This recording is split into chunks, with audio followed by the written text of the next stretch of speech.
kalooban. Anong kasabihan na ang lahat ng maingay, walang laman? What does that mean? That confidence is silent and insecurity is loud. Alam niyo na ha?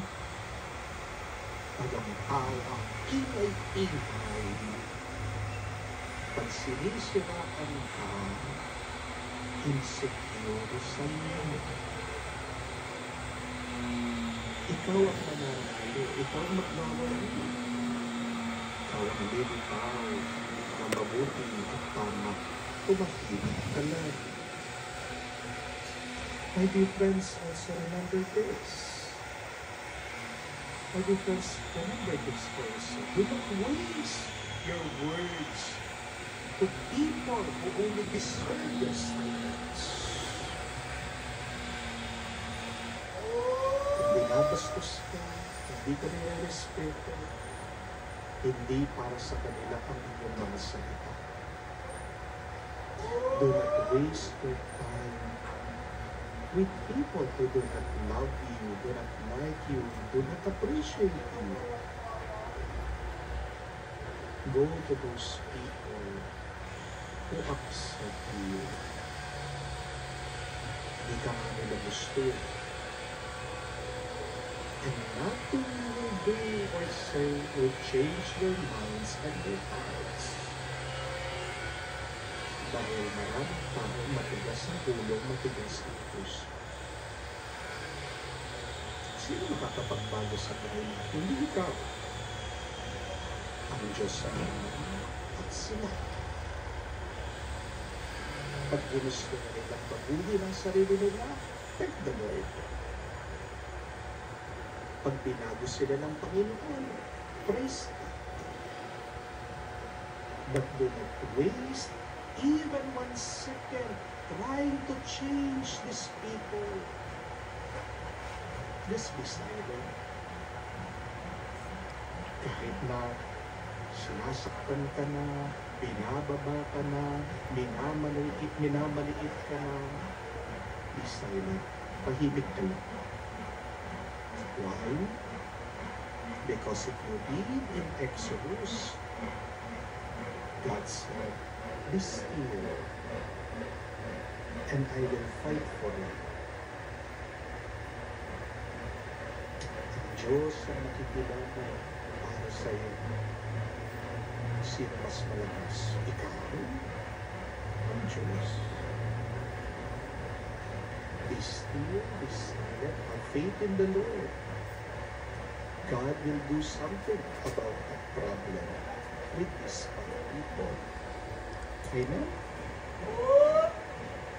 So how do we respond to disrespectful people? One, respect. One, respond with silence.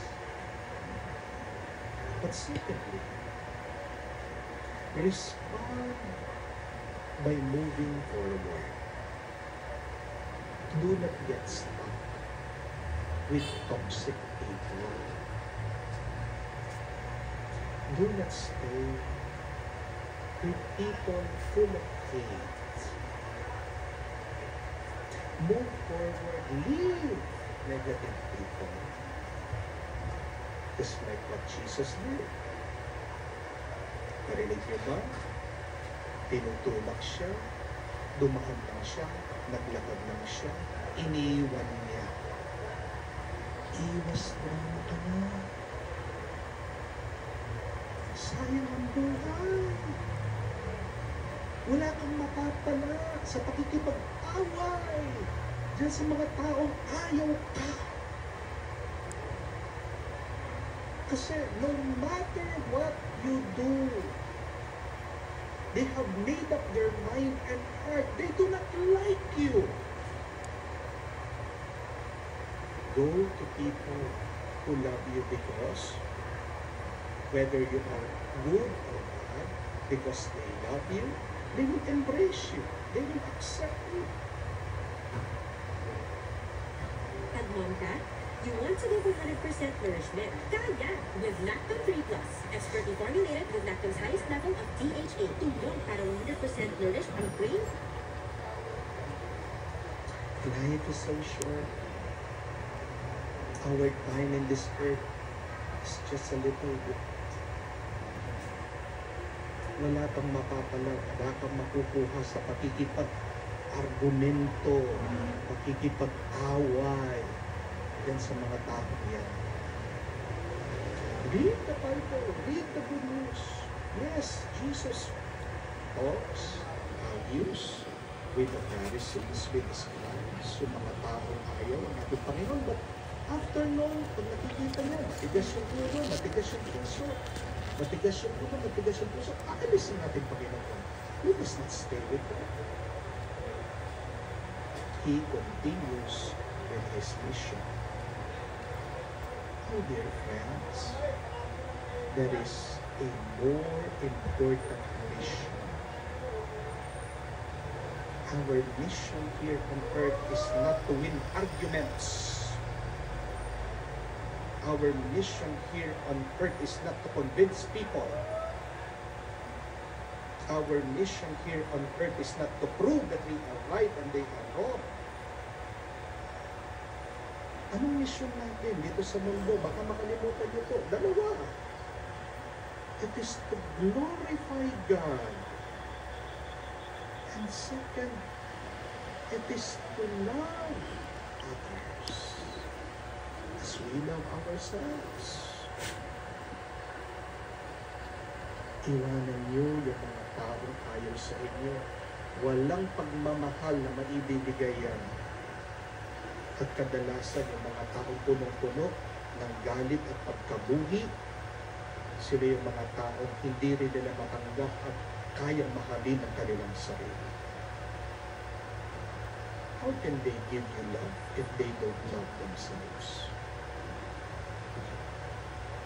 People who hurt you are people who are hurting. Unawain mo naman yung mga taong yan. May problema yan, may pinagdadaanan yan. Tignan niyo po yung salitang influence. Doon sa gitna ng salitang influence is a word. Flu. F-L-U. Anong ibig sabihin ng flu?